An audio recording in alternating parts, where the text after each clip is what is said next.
गीत की शादी रॉकी से होती है। रॉकी और लकी दोनों भाई जिनका आपस में बड़ा प्यार होता है। अरे वाह भाभी, क्या खाना बना है। अब तो घर में ही होटल वाला स्वाद रोज मिला करेगा। अरे लकी, तुम अभी जानते नहीं हो मुझे। तुम बस डिश का नाम बोलो, मैं तुम्हें इसी किचन में बनाकर खिलाऊंगी। चढ़ा रहा है तुम्हें ये, और तुम भी ना। गीत रॉकी के छोटे भाई को दोस्त की तरह मानती। वो रॉकी के साथ उसकी भी जरूरतों का ध्यान रखती।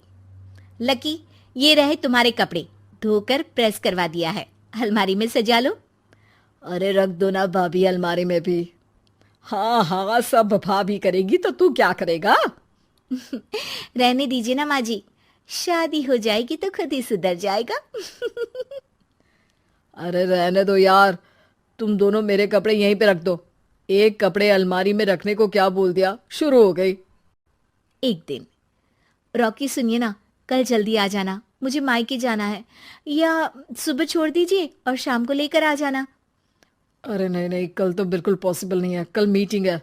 तुम लकी के साथ चली जाओ ना, और उसे कह देना कि शाम को लेकर भी आ जाएगा।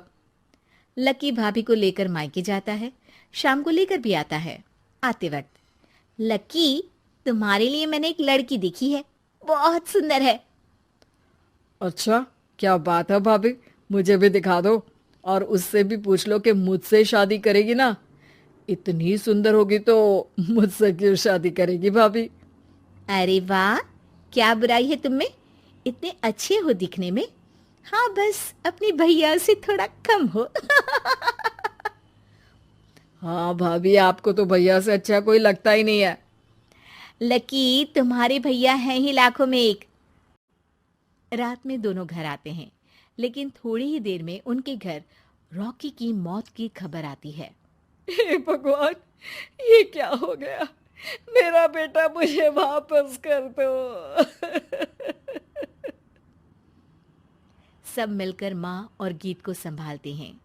एक दिन, गीत बेटा, अब तो रॉकी रहा नहीं।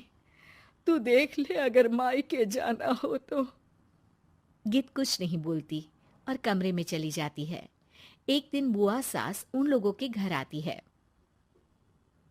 अरे भाभी, किसकी नजर लग गई आप लोगों के घर में? मुझे तो लगता है कि इस लड़की के ही पैर ठीक नहीं है, तभी तो आते ही हमारे घर का चिराग खा गई। बुआ सास की बात सुनकर गीत को रोना आ जाता है। वो अपने कमरे में जाकर जोर जोर से रोने लगती है। लकी को ये सब देखकर अच्छा नहीं लगता। बुआ क्या बोल रही हैं? किसी का जीना मरना ऊपर वाले के हाथ होता है, ना कि किसी के पैर पर।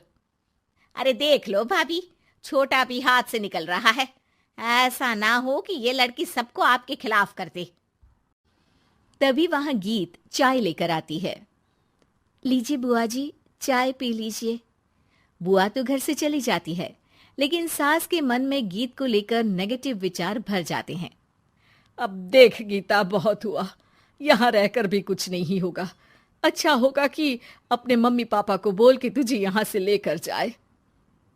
और गीत अपने मायके चली जाती है, जहां आस पड़ोस के लोग कहते हैं, अरे रे, बेचारी की शादी के 2 साल ही हुए थे, लेकिन पति नहीं रहा। सास ने भी घर से निकाल दिया। देखो भाई भाभी कब तक साथ रखते हैं। और शादी करा देनी चाहिए इसकी, तो उम्र ही क्या है इसकी। हाँ, लेकिन करेगा कौन? एक तो शादीशुदा, ऊपर से कलंक पति की मौत का। तभी वहां लकी आ जाता है और वो पड़ोसियों की बात सुन लेता है। लकी, तुम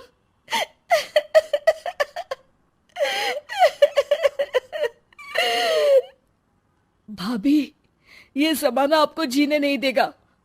लेकिन आप चिंता मत करना, मैं आपको आपके हिस्से की सारी खुशियां दूंगा। लीजिए, माँ ने आपका ये बैग भेजा है। इसमें आपके जरूरी सामान है जो वहीं रह गए थे। लकी देखता है कि गीत को ससुराल से लेकर मायके तक हर जगह सिर्फ ताने ही सुनने पड़ते हैं। वो सीधे अपनी माँ के पास जाता है। माँ, एक बात सुनो, ये कहाँ का न्याय है। एक लड़की जो छोटी सी उम्र में अपना पति खो चुकी है, वो अब दुनिया के ताने भी झेल रही है। यार, ये तो गलत है ना माँ। हमें भाभी का सपोर्ट करना चाहिए। क्या भैया होते तो भाभी को ऐसा देखकर दुखी नहीं होते? अरे देख लकी, ये समाज ऐसा ही है। और भैया होते तो गीत की ये हालत होती ही नहीं। बिना पति के औरत को तो ये सब झेलना ही पड़ता है। लेकिन कोई तो जरिया होगा ना माँ। भाभी भी हमारे परिवार का हिस्सा है, हम कुछ तो कर सकते हैं ना उनके लिए। हिस्सा है नहीं, हिस्सा थी। और अब तू ज्यादा ना भाभी भाभी करना बंद कर दे, समझा? कुछ दिन ऐसे ही बीतते हैं और एक दिन लकी देखता है कि गीत उसके ही कॉलेज में पढ़ने आई है। अरे भाभी, आप यहाँ कॉलेज में कैसे? लकी, मैंने पढ़ने का निर्णय लिया है। शादी के कारण मेरी पढ़ाई को बीच में ही रोक दिया गया था, पर अब जब कुछ नहीं बचा तो मैंने सोचा पढ़ाई में ही मन लगाऊं। अरे आपने बिल्कुल सही सोचा भाभी। किसी भी तरह की कोई भी जरूरत हो तो प्लीज बिना किसी हिचक के बताना, मैं हूं आपकी मदद के लिए। लेकिन कहते हैं ना, गीत की जिंदगी में सब कुछ बहुत दिनों के लिए ठीक नहीं रहा। और एक दिन क्लास में, अरे ये विधवा है, इसकी तो शादी हो चुकी है। क्या बात कर रहे हो? हमारे साथ तो बैठकर ऐसे पढ़ाई करती है जैसे बच्ची हो। अरे बच्ची नहीं, बहुत शातिर है ये। किसी को नहीं बताया कि ये शादीशुदा है, वरना हम इसे आंटी आंटी कहकर पुकारते ना। अरे अब तो पता चल गया ना आंटी जी। Aunty aunty. फिर क्या, सभी गीत को आंटी बोलकर चिढ़ाने लगते हैं। गीत को रोना आ जाता है और वो क्लास के बाहर जाकर रोने लगती है। सामने से लकी आ जाता है। अरे क्या हुआ भाभी, आप रो क्यों रही हैं? तभी पीछे से एक लड़की आ जाती है। हे हैंडसम, इस औरत से ना दूर रहना, इसके प्यार में मत पड़ जाना, क्योंकि ये शादीशुदा है। हमारे साथ झूठ बोलकर हम जैसी ही रह रही थी। हाँ तो क्या गलत है?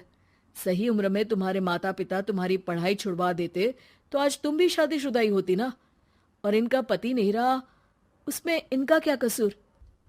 अरे कोई अपने जीवन को नई शुरुआत दे रहा है तो तुम लोगों को क्यों मिर्ची लग रही है?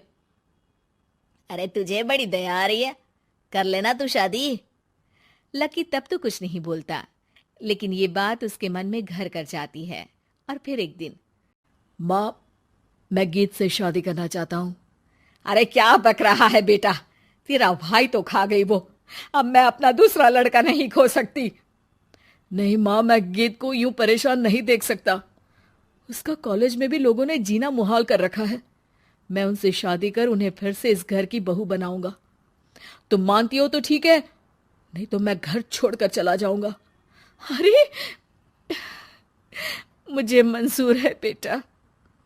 लकी माँ के साथ गीत के घर जाता है और उसका हाथ मांगता है। घर वाले मान जाते हैं।